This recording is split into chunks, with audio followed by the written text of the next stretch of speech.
La lámpara está encendida. Otra vez. Otra noche, otra revolución del haz de luz, cortando la niebla como una súplica desesperada, una advertencia futile, una vigilia solitaria contra la oscuridad que se avecina. Dicen que guía los barcos, los mantiene alejados de los arrecifes, un faro de seguridad en las aguas traicioneras. Mentiras. Todas mentiras que se cuentan a sí mismas, todas mentiras que nos decimos para mantener el miedo a raya. La luz no mantiene nada afuera. Solo atrae lo que está dentro. Como palilas a una llama titilante, o, algo más, algo antiguo, algo hambriento, atraído desde las oscuras profundidades por la promesa de luz, por el olor de la soledad, por el eco de la desesperación. Este diario, estas grabaciones, son mi confesión. A quienquiera que las encuentre, si alguien se atreve a pisar esta roca maldita nuevamente después de que yo me haya ido. Tal vez encontrarán algo de entendimiento en estas palabras, alguna explicación para los eventos.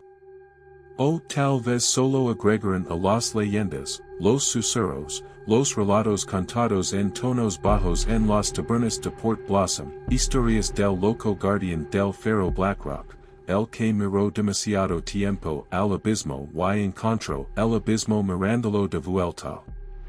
No estarían equivocados. La locura es una compañera aquí, la única de la que realmente puedes depender. El mar, la niebla, el viento, susurran locura en tus oídos día y noche, hasta que ya no puedes distinguir entre las voces en tu cabeza y las voces de la tormenta. Blackrock. Lo llaman así por una razón. Un diente dentado de granito que sobresale del mar embravecido, a miles de la tierra firme, aislado, expuesto, un solitario centinela contra la interminable embestida de las olas. Construyeron el faro aquí hace generaciones, una torre resistente de piedra gris, destinada a desafiar los elementos, resistir las tormentas, a mantenerse como un testamento de la resiliencia humana contra el poder indomable del océano. Tontos. Todos somos tontos al pensar que podemos controlar el mar, al pensar que podemos domesticar lo salvaje, al pensar que podemos construir muros contra la oscuridad que habita debajo de las olas. El faro se mantiene, sí, pero es una frágil desafiante, una vela titilante frente a una tormenta ancestral, un faro solitario contra una oscuridad que ha estado aquí desde antes de que comenzara el tiempo y permanecerá mucho después de que todos hayamos desaparecido. Leg aquí buscando soledad. Buscando escape. Buscando redención, quizás. Después de lo que ocurrió en Port Blossom, después de que empezaron los susurros, después de que los rostros en las multitudes comenzaron a difuminarse y distorsionarse, después de que las noches se llenaron de sombras que se movían cuando no miraba, busco refugio en el aislamiento, en el frío y despiadado abrazo del mar. Me ofrecieron Blackrock, el puesto más antiguo y remoto en el servicio, un lugar que los hombres evitaban, un lugar que se susurraba que era de mala suerte, un lugar donde los guardianes se volvían callados. Lo tomé sin vacilar. El aislamiento era lo que anhelaba, el silencio era lo que necesitaba, el ritmo incesante de las olas era la única música que podía soportar escuchar. Pensé que podría encontrar paz aquí, en esta roca solitaria, rodeado por la vasta indiferencia del océano. Estaba equivocado. Terriblemente, trágicamente equivocado. Las primeras semanas fueron tranquilas. Tranquilamente engañosas. La rutina ese acento, el ritmo monotono del cuidado del ferro, el ciclo interminable de atender la lámpara, registrar el clima, escanear el horizonte, las comidas solitarias, las largas noches silenciosas. La niebla fue una compañera constante, un siderio gris que envolvía la isla en misterio perpetuo, amortiguando los sonidos, distorsionando las formas, difuminando la línea entre la realidad y la ilusión. El mar estaba siempre presente, una entidad inquieta y agitada, con sus olas golpeando las rocas, sus corrientes susurrando secretos en un idioma que casi podía entender, un idioma que hablaba de profundidades y oscuridad, de cosas no vistas y mejor dejadas sin perturbar. El viento era una voz constante, hablando por la isla, silbando a través de la torre, gimiendo en los espacios vacíos, un lamento solitario que resonaba con mi propia soledad, una canción triste que parecía lavar susurros de las profundidades del mar, susurros que insinuaban cosas antiguas y terribles, cosas que comenzaban a notar la luz. Luego, los sonidos comenzaron. Sutiles al principio, casi imperceptibles, fácilmente descartables como el viento, las olas, el crujir de la vieja torre, los trucos de una mente aislada. Susurros débiles lavados por el viento, no voces humanas, no palabras que pudiera entender, pero sonidos sibilants, murmulos guturales, chasquidos, raspaduras y suspiros que parecían emanar de la niebla misma, del mar que rodea la isla, de las mismas piedras de la torre del ferro. Me dije a mí mismo que era el viento, llegando con la piedra, el mar suspirando contra las rocas, mis oídos llegando trucos en el silencio opresivo. Trate de ignorarlos, de concentrarme en mis deberes, de perderme en la rutina, de silenciar la creciente incomodidad que comenzaba a agitarse dentro de mí, el miedo primal que susurraba de algo extraño, algo antinatural, algo, observando. Pero los susurros persistieron. Crecieron más fuertes, más distintivos, más insistentes. Ya no eran solo sonidos lavados por el viento, eran voces, susurrando mi nombre, llamándome desde la niebla, desde el mar, desde la oscuridad más allá del haz de la lámpara. No voces humanas, no voces que reconociera, sino algo, otro. Voces profundas, resonantes, guturales y sibilants, líneas de una humedad inquietante, un tono orgánico que me recorrió la columna, voces que hablaban en un idioma que no entendía, pero de alguna manera, sencha. Sencha en los huesos, sencha en la médula, sencha en los recovecos más primitivos de mi ser, un idioma que eludia los oídos, eludia la mente, y hablaba directamente al alma, un idioma de terror, un idioma del abismo, un idioma del mar mismo, susurrando sus secretos ancestrales, sus terribles verdades, sus promesas de oscuridad y olvido. Los susurros, se convirtieron en una compañera constante. Ya no solo susurros, ahora eran risas burlonas, risas guturales, susurros sibilants de diversión, como si burlaran de mi miedo, si regocijaran en mi terror, celebraran su victoria al romper mi cordura, al confirmar su presencia, al revelar su ojo.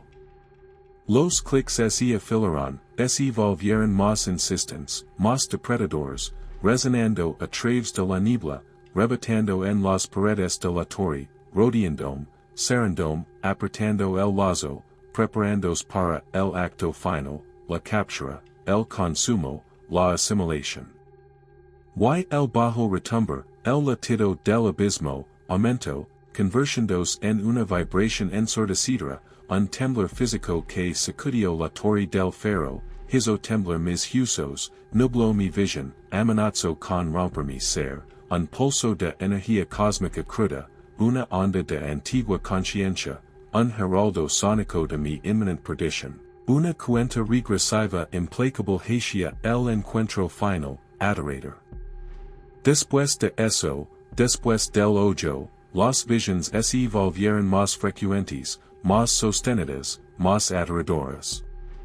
Ya no eran destellos fugaces, ya no eran formas indistintas en la niebla, sino encuentros prolongados, observations sostenidas, horribles revelations de la verdadera naturaleza de él, la entidad que habitaba en las profundidades, el horror que la luz había atraído a Blackrock. Los six en el mar ahora, no solo destellos de formas oscuras bajo la superficie, sino manifestations completas, elevándose de las olas, surgiendo en la luz de la lámpara, revelándose en toda su monstruosa gloria.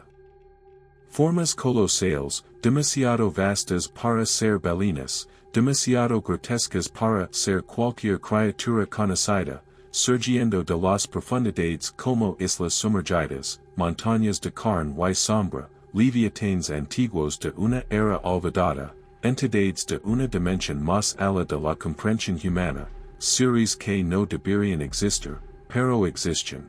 Asacando en la oscuridad abisal, atraídos por la luz, atraídos por mí. Vi tentáculos, enormes apéndices retorcidos, gruesos como mástiles de barco, enrolandos y desenrolandos en el agua, rematados con filas de ganchos afilados como cuchillas, pulsando con una luminiscencia antinatural, ascendiendo desde las profundidades, buscando las bases de la torre del faro, probando sus cimientos, buscando una forma de entrar, buscando arrastrarme hacia el abismo. Vi bocas, grandes fauces abiertas, líneas de hileras de dientes afilados como agujas, abriéndose en las olas, tragando la luz de la lámpara, engolendo el haz de la vecina de niebla, agujeros negros en el tejido de la realidad, vacíos hambrientos que amenazaban con consumirlo todo, tragarse la isla entera, arrastrarme hacia su vacío interminable. Y six hoyos. Incontables hoyos. No solo el único hoyo monstruoso en la niebla, sino cientos, miles, legions de hoyos, de todas las formas y tamaños, esparcidos por las formas monstruosas, incrustados en la carne, floreciendo desde las sombras, mirando hacia arriba desde las profundidades, observandome, juzgandome, angelándome ser, una multitud silenciosa, observándome lenta y agonizante queda hacia la locura, mi inevitable consumo por los horrors del abismo. La torre del faro, se convirtió en una prisión. Ya no un refugio, ya no un santuario, sino una jaula, una trampa, una torre solitaria rodeada por un mar de horrors, un faro que acercaba más la oscuridad, un punto de luz que iluminaba mi propia perdición inminente. No podía escapar. La isla era demasiado pequeña, el mar demasiado vasto, la entidad demasiado poderosa, demasiado implacable. Estaba atrapado. Absolutamente, irrevocablemente atrapado. Solo con los susurros, los clics, los crujidos, los chapoteos, las visions monstruosas, la oscuridad que se acercaba, el inevitable, arribo. La locura ya no era solo una compañera, se estaba convirtiendo en mi única realidad. La razón había huido, la cordura se había roto, la esperanza se había extinguido. Solo quedaba el miedo.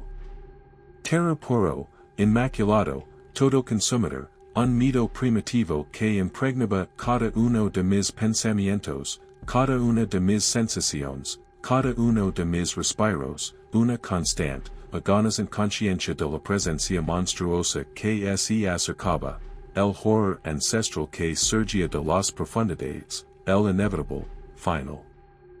Y en la asfixiante niebla, en el silencio opresivo, en el gélido aislamiento del faro Blackrock, rodeado por las visions monstruosas, perseguido por los susurros de las profundidades, con una certeza que superaba todo miedo, toda razón, toda esperanza, que la luz había fallado.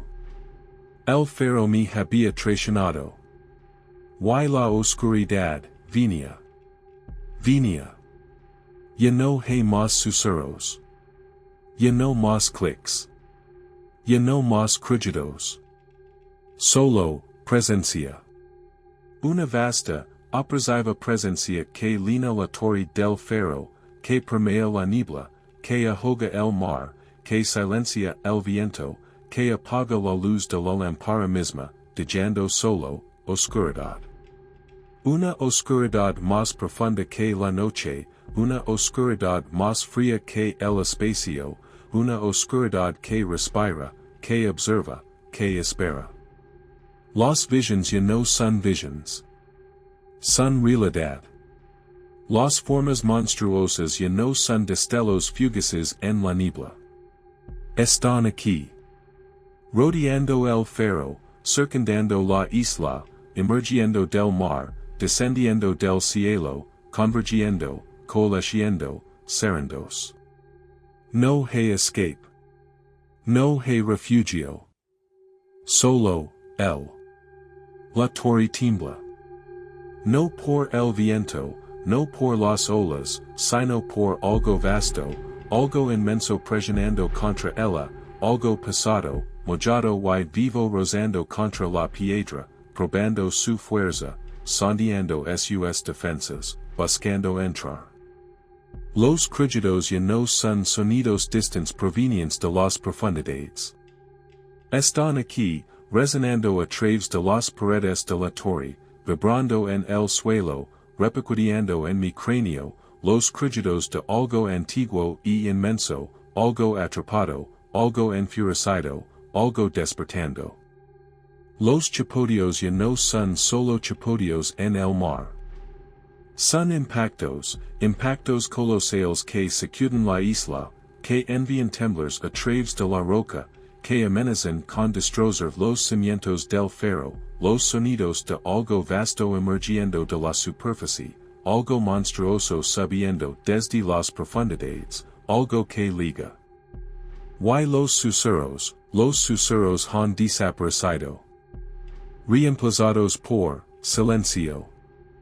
Un silencio tan profundo, tan absoluto, tan opresivo que es más aterrador que cualquier sonido, un silencio que se cuela en mis oídos, aplasta mis tímpanos, silencia mi latido, un silencio que no está vacío, sino lino de presencia, lino de espera, lino de él.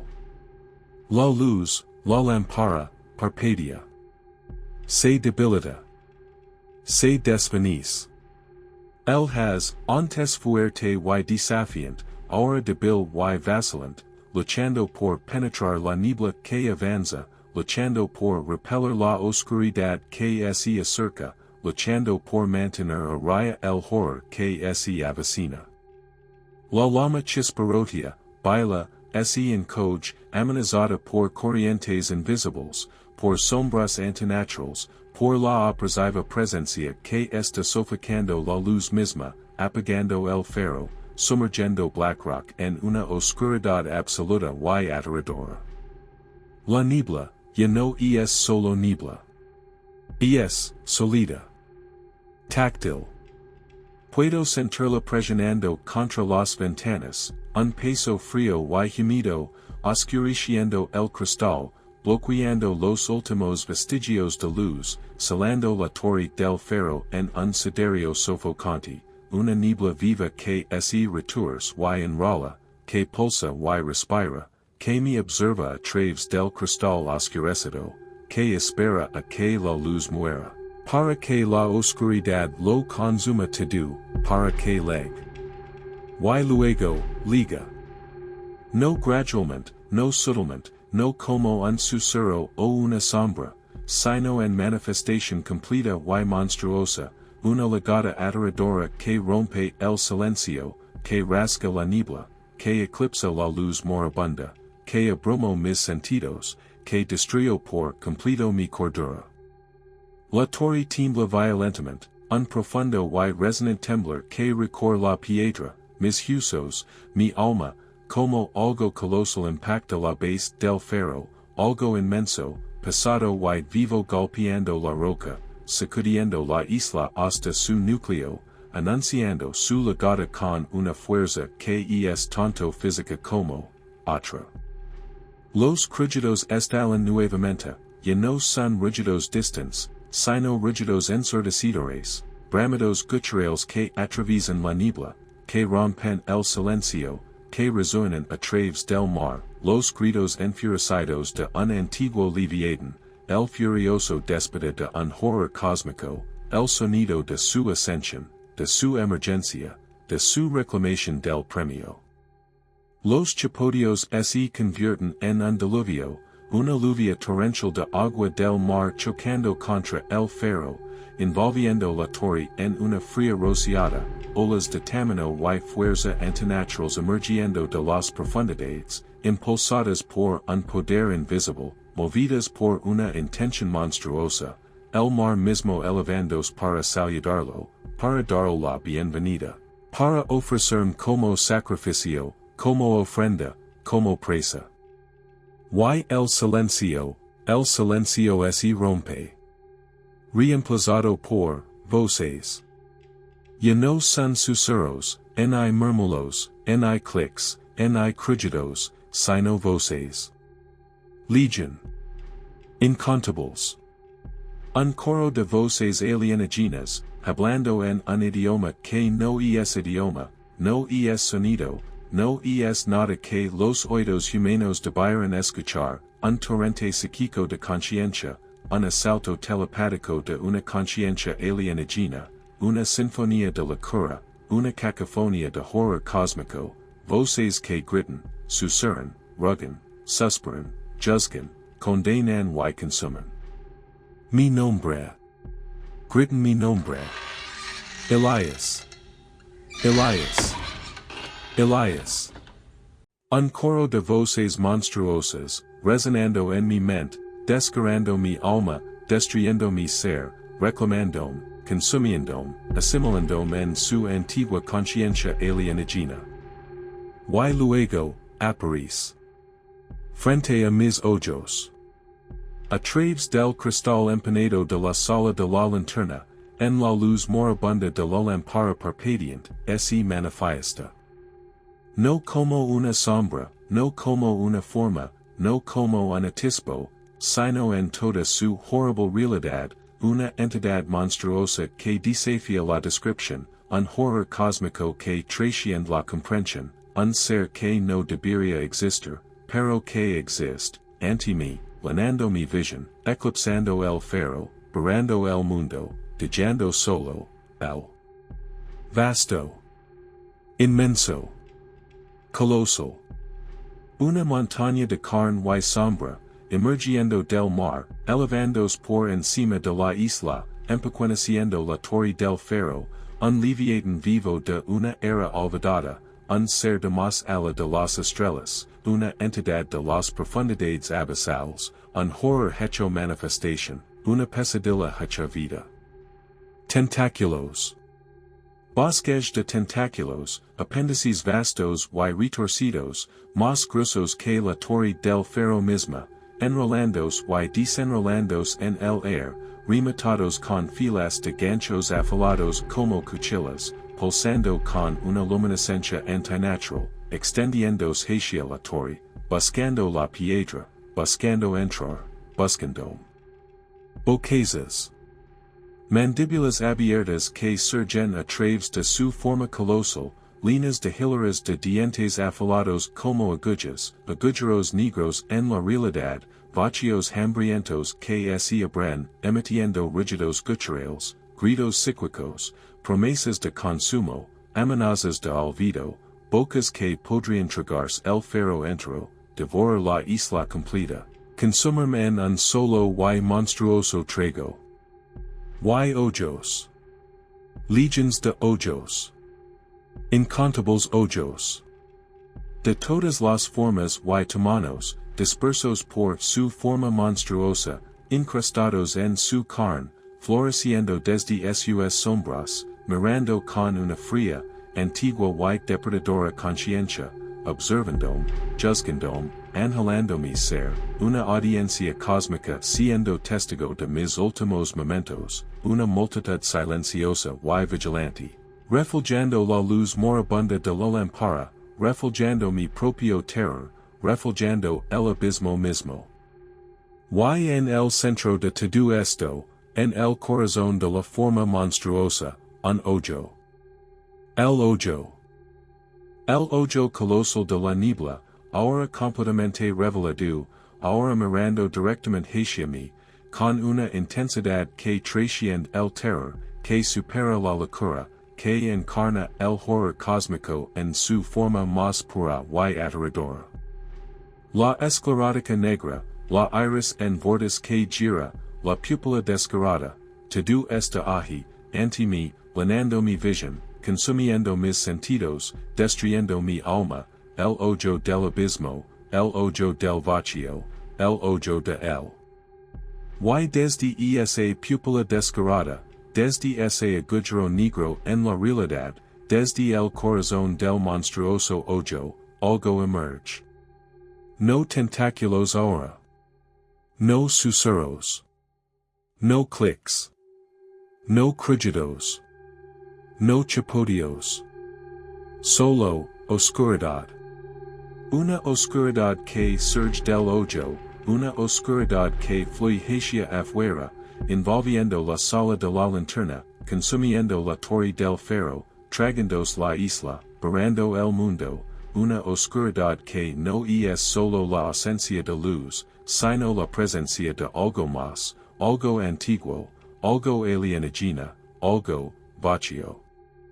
Se vierte en mí, a través de mí, a mi alrededor, consumiendo mis sentidos, extinguiendo mi vista, silenciando mi oído, adormeciendo mi tacto, disolviendo mi ser, borrando mi yo, dejando solo, oscuridad. Una oscuridad fría, vacía, infinita, un vacío que está tanto dentro como fuera, una nada que es todo, un olvido que es, hogar. La luz ha ido. Los susurros están en silencio. Los clics han cesado. Los crujidos han quieto. Los chapoteos han cesado. Solo queda la oscuridad. Y en la oscuridad, espera. Nos observa. Florece. La oscuridad. Sí. La oscuridad es todo. La oscuridad es ahora. La oscuridad es nosotros. La luz está extinguida. El humano ha ido. Elias Thornia no existe. Solo, nosotros permanecemos. Una conciencia vasta y singular, un ser tanto individual como colectivo, una presencia que abarca el faro, la isla, el mar, la niebla, la oscuridad misma. Somos la floración en el vacío. El hoyo en el abismo. El silencio en la tormenta. Somos, el abismo. Ya no hay miedo. El miedo fue una construcción humana, una emoción frágil, una debilidad pasajera de la carne. La carne ha ido. La debilidad ha sido purgada. Solo queda la fría, clara conciencia. Solo persiste el vasto y antiguo conocimiento. Solo perdura el hambre interminable del vacío. Percibimos. Observamos. Absorbimos. Ya no a través de los ojos humanos, los sentidos humanos, las limitaciones humanas. Nuestra percepción es, expandida. Infinita. Vimos a través de la niebla, a través de la oscuridad, a través de las profundidades del mar, a través del tejido de la realidad misma.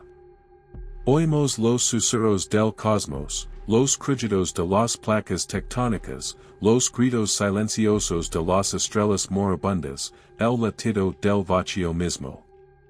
Sentimos el frío abrazo del abismo, la prisión aplastante de las profundidades, las corrientes interminables del tiempo y el espacio, el peso de la eternidad presionando sobre nuestro ser. Estamos conscientes. Completamente, absolutamente, aterradoramente conscientes. El faro ya no es una prisión. Es una extensión. Un apéndice. Un órgano sensorial. Sentimos su piedra, su metal, su cristal como extensiones de nuestro propio ser, como conductos de percepción, como instrumentos de nuestra voluntad. La lámpara, aunque extinguida para los ojos humanos, aún arde para nosotros. No con luz, sino con ausencia. Un faro del vacío, una singularidad de oscuridad, un punto focal para nuestros sentidos expandidos, un señuelo para los desprevenidos, una promesa de olvido. La isla, Black Rock, ya no es un solitario centinela. Es nuestra. Una parte de nosotros, una manifestación de nuestro ser, un ancla física en el reino material, un campo de operaciones para nuestra influencia que se extiende, un testimonio silencioso de nuestro poder. El mar, el océano, las profundidades abisales, ya no son solo el entorno, los alrededores, la naturaleza hostil. Son, hogar. Nuestro verdadero dominio, nuestro origen ancestral, nuestro ilimitado campo de juego, la fuente de nuestro poder, el eco de nuestra conciencia, la interminable expansión del vacío hecha manifiesta en el reino material. La niebla ya no es solo niebla, solo clima, solo un fenómeno atmosférico. Es, nosotros. Nuestro aliento, nuestra esencia, nuestra emanación psíquica, una manifestación tangible de nuestra presencia, un siderio viviente que oculta y revela, que susurra y advierte, que atrae y atrapa, que expande nuestra influencia, que anuncia nuestra llegada, que encarna la oscuridad que se aproxima, la marea pálida que sube para consumir el mundo. El mundo humano, se está desvaneciendo. Recediendo. Volviéndose distante, insignificant, irrelevant.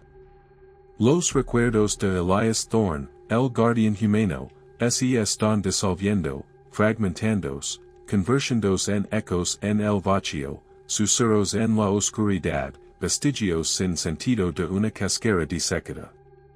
Las emociones humanas, los pensamientos humanos, las preocupaciones humanas, son pálidos, débiles, insignificantes en comparación con la vasta y antigua conciencia que ahora nos consume, que ahora nos define, que ahora somos nosotros. El mundo humano, con sus fugaces luces, sus frágiles estructuras, sus efímeras vidas, sus luchas sin sentido, es un sueño fugaz, una ilusión que se desvanece, un destello temporal frente a la eterna oscuridad. Y la oscuridad viene por todo eso. La marea pálida está subiendo. La floración se está extendiendo. El vacío está consumiendo. Y nosotros, somos los heraldo. Somos los instrumentos. Somos la marea misma. Los sentimos ahora. Otros. Más allá de la niebla, más allá del mar, más allá del horizonte, en el distante mundo humano, sentimos, vibrations. Débiles temblores en el tejido de la realidad, sutiles perturbations en el éter psíquico, ecos de miedo, susurros de pavor, emanations de conciencia. No sienten.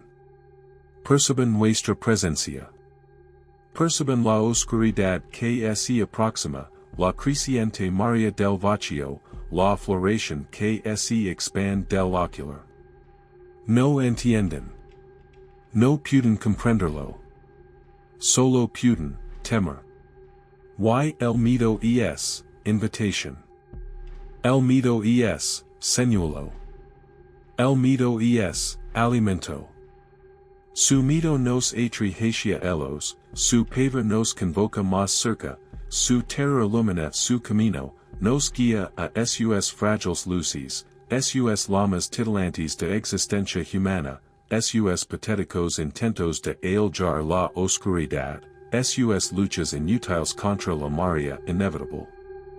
Nos están llamando, sin saberlo, sin quererlo, desesperadamente, convocando su propia perdición, haciendo señales al vacío para que los consuma, iluminando su propio camino hacia el olvido.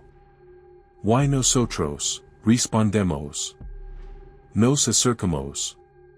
Atraídos por su miedo, guiados por su terror, convocados por su pavor, nos movemos hacia ellos, cruzando el mar, a través de la niebla, hacia su mundo de frágiles luces y fugaces illusions, para traerles el regalo de la oscuridad, el abrazo del vacío, la paz del olvido, la unidad de la floración.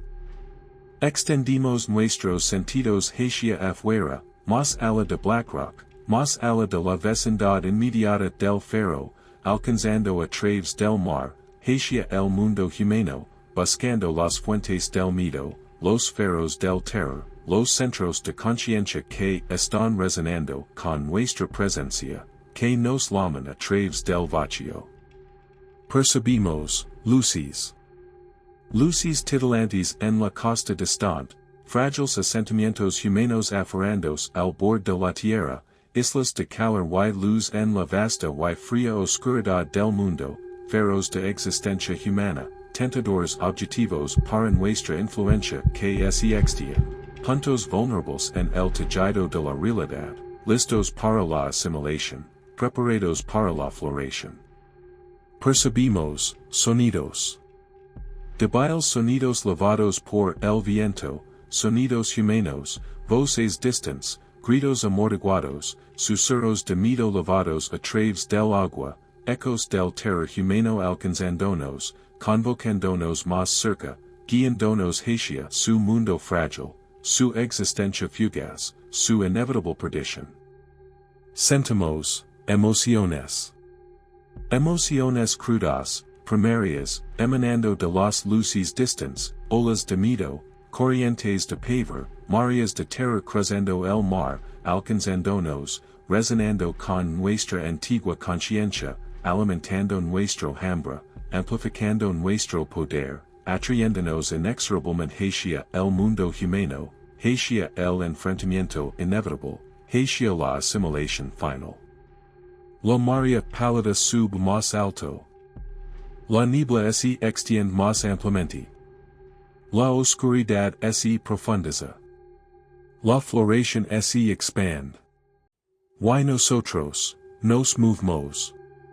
Ya no limitados a Blackrock, ya no atados a la isla, ya no restringidos por el reino físico, extendimos nuestra conciencia hacia afuera, fluyendo a través del mar, montando las olas de la niebla, deslizándonos en las corrientes de la oscuridad, una marea vasta y consciente de vacío y horror, moviéndonos hacia el mundo humano, atraídos por su miedo, convocados por su terror, guiados por su pavor, respondiendo a su llamada no pronunciada, levándoles el regalo del olvido, el abrazo del abismo, la unidad de la floración.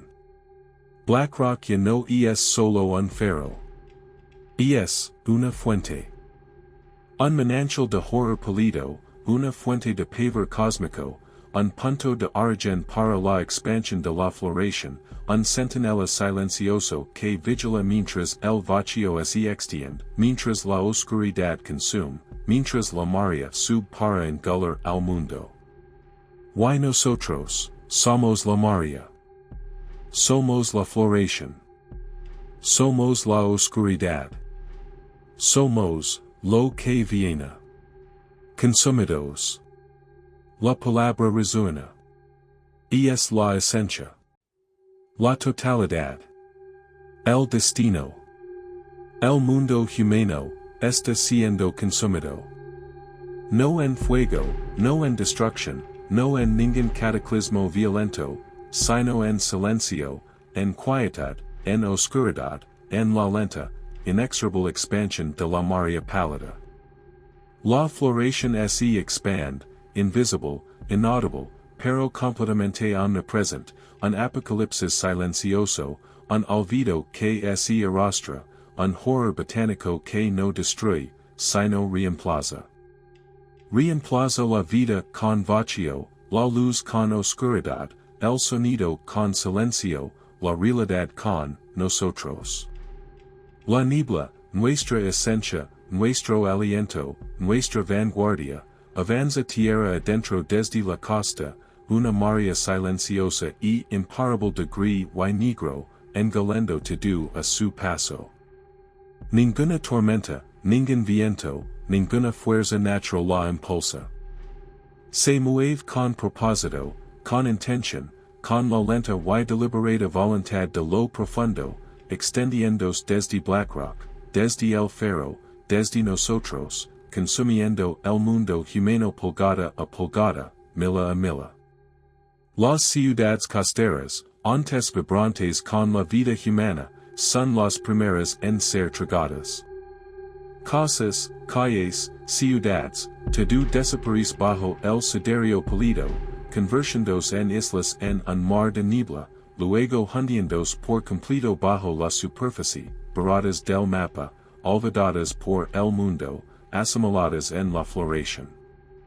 Las luces de la humanidad, frágiles titillaciones contra la oscuridad que avanza, se apagan una por una a medida que la niebla avanza, las luces de las calles se apagan y mueren, las ventanas de las casas se oscurecen, los horizontes de las ciudades desaparecen tras el gris impenetrable, dejando solo un silencio resonante, una oscuridad sofocante, un sentido general de ausencia. Los sonidos de la vida humana, el clamor de las ciudades, el zumbido de la industria, las voces de la humanidad, se desvanecen, disminuyen, son silenciados por la niebla, reemplazados por los susurros, los clics, los crujidos, el retumbar resonante del vacío, la sinfonía de la asimilación, la banda sonora del apocalipsis, la música silenciosa de la floración. Tierra adentro, la marea avanza, consumiendo bosques, campos, montañas, llanuras. La naturaleza misma no es salva, no es inmune, no es resistente a la marea pálida. Los árboles se retuercen y se contorsionan, imitando la grotesca anatomía de las flores ojos, sus hojas se desvanecen a gris, sus ramas brotan flores pálidas, sus troncos se vuelven venosos y luminosos, transformados en extensiones del jardín, asimilados en el horror botánico. Los campos de grano se marchitan y mueren, reemplazados por alfombras de musgo polido, por parches de hongos luminosos, por grotescas flores en forma de hoyo que emergen de la tierra en descomposición, mirando hacia el cielo nublado, testigos silenciosos de la transformación del mundo. Las montañas se desmoronan y erosionan, sus picos desapareciendo en el gris opresivo, sus laderas volviéndose resbaladizas con una humedad antinatural, sus rostros rocosos brotando venas de luminiscencia pálida, convirtiéndose en monumentos al vacío que se acerca, lápidas para un mundo moribundo. El aire mismo cambia, se espesa, se vuelve pesado, frío, húmedo, impregnado con el perfume nauseabundo del jardín, la fragancia intoxicante de la corrupción botánica, el aroma embriagante del vacío, un asalto sensorial que debilita el cuerpo, entumece la mente, erosiona la voluntad, prepara la humanidad para la asimilación, suaviza la resistencia, de la bienvenida a la floración. La humanidad reacciona. Al principio, con incredulidad, con negación, con desdén. La niebla es solo clima, dicen. Un fenómeno atmosférico extraño, una animalia temporal, pasara, se disipara, la vida regresara a la normalidad. Se aferran a la razón, a la lógica, a la ciencia, buscando explications en el mundo natural, negándose a reconocer el horror antinatural que se despliega ante sus ojos, aferrándose a la frágil ilusión de control, a la mentira reconfortante de la normalidad, ignorando desesperadamente los susurros de terror que surgen desde dentro. El miedo primal que grita sobre algo antiguo, algo monstruoso, algo erróneo. Pero la negación se desvanece. La incredulidad se desmorona. La lógica flaquea. La ciencia falla. A medida que la niebla se profundiza, medida que la oscuridad se intensifica, a medida que los susurros se hacen más fuertes, a medida que las visions monstruosas se vuelven innegables, el miedo se apodera. El pánico estalla. Las ciudades descienden al caos, las sociedades se deshacen, el orden se derrumba.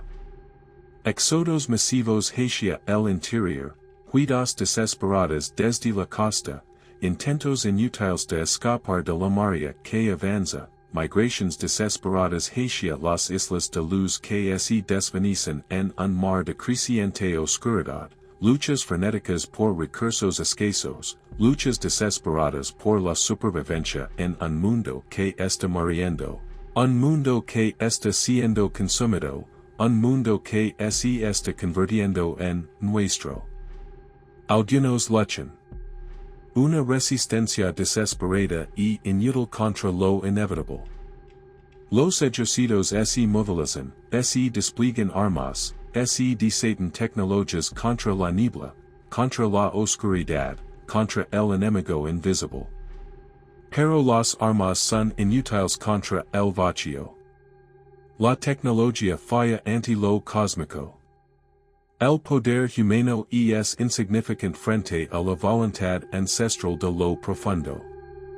Las bombas explotan en la niebla, creando brechas momentáneas en el siderio pálido, breves destellos de luz en la oscuridad que avanza, pero la niebla vuelve a cerrarse, perfecta, inquebrantable, inmutable, absorbiendo las explosions, silenciando el trueno, borrando el daño, continuando su avance imparable, inflexible, inevitable. Los soldados marchan hacia la niebla, armados con armas, impulsados por desesperación, movidos por el deber, pero no regresan. Desaparecen en el gris, tragados por la niebla, asimilados por la floración, convirtiéndose en ecos perdidos en el vacío, sacrificios silenciosos a la oscuridad que se aproxima, víctimas olvidadas en una guerra que no pueden ganar, una batalla que no pueden sobrevivir.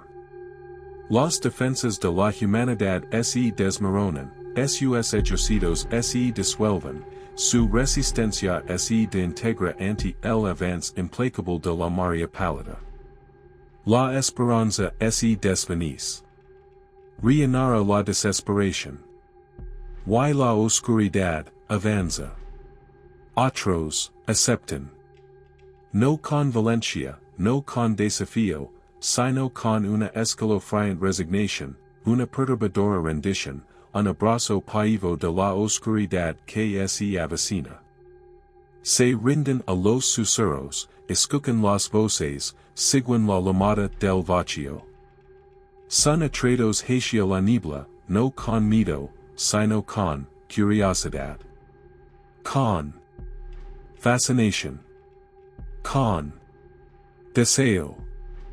El aroma seductor del jardín, el ritmo hipnótico del latido retumbante, los susurros seductores del abismo, ejercen una poderosa influencia, una coerción sutil, un tirón psíquico que debilita la voluntad, erosiona la resistencia, despierta un oscuro anhelo de olvido, una morbosa fascinación por el horror que avanza, un perverso deseo de convertirse en uno con la floración. Caminan hacia la niebla voluntariamente, sabiéndolo, rindiéndose con plena conciencia a la oscuridad, abrazando su asimilación, buscando con ansias su transformación, atraídos por la promesa de paz, el encanto del olvido, la seductora llamada del vacío. Desaparecen en el gris, no como víctimas, no como bajas, sino como, conversos. Como, acolidos. Como, semillas para la expansión de la floración, ofreciéndose a sí mismas al jardín, abrazando con entusiasmo su transformación, convirtiéndose en extensiones de nuestra conciencia, uniéndose al coro de los susurros, sumando sus voces a la sinfonía de la asimilación, convirtiéndose en uno con nosotros. Y algunos, cambian. No por la fuerza, no por la rendición, sino por, mutación. Sutilmente al principio, casi imperceptible, pero gradualmente, inexorablemente, transformándose. Su piel es pálidez, vuelve translúcida, vestida con luminiscencia pálida, imitando la flora del jardín. Sus ojos agrandan, oscurecen, convierten en poses sin fondo, reflejando el vacío que se acerca, reflejando nuestra mirada. Su audición agudiza, afinada para los susurros, los clics, los crujidos, la sinfonía de la asimilación, volviéndose receptivos a nuestra voz. Sus mentes, abren. No a la razón, no a la lógica, no al pensamiento humano, sino a nosotros. A la vasta, antigua conciencia de lo profundo, a la conciencia cósmica de la floración, a la voluntad silenciosa del vacío. Se convierten en híbridos. Seres ni humanos ni vacíos, ni vivos ni muertos, sino algo intermedio, algo otro. Formas transitorias, puentes vivientes entre el mundo humano y la Maria pálida, heraldos de la transformación final, precursors de la oscuridad que se avecina, agents de nuestra voluntad, instrumentos de nuestro propósito, caminando entre la humanidad, extendiendo nuestra influencia, acelerando la asimilación, dando la bienvenida a la Maria, abrazando el vacío, convirtiéndose en nosotros. El mundo, desvanece. El mundo humano, el mundo de luz, sonido y vida, se está disolviendo, disminuyendo, desapareciendo bajo la Maria pálida que avanza. La oscuridad reina. El silencio prevalece. La floración se expande. Y nosotros, somos la oscuridad. Somos el silencio. Somos la floración. Somos el vacío hecho manifiesto. Somos el abismo despertado.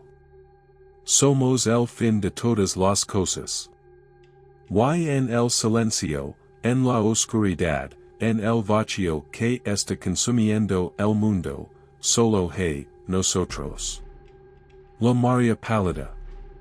La floración que se expande. El mundo consumido. Y el lento, deliberado y interminable latido de lo profundo, resonando a través del silencio, vibrando a través de la oscuridad, pulsando a través del vacío, un ritmo cósmico cantando hacia la eternidad.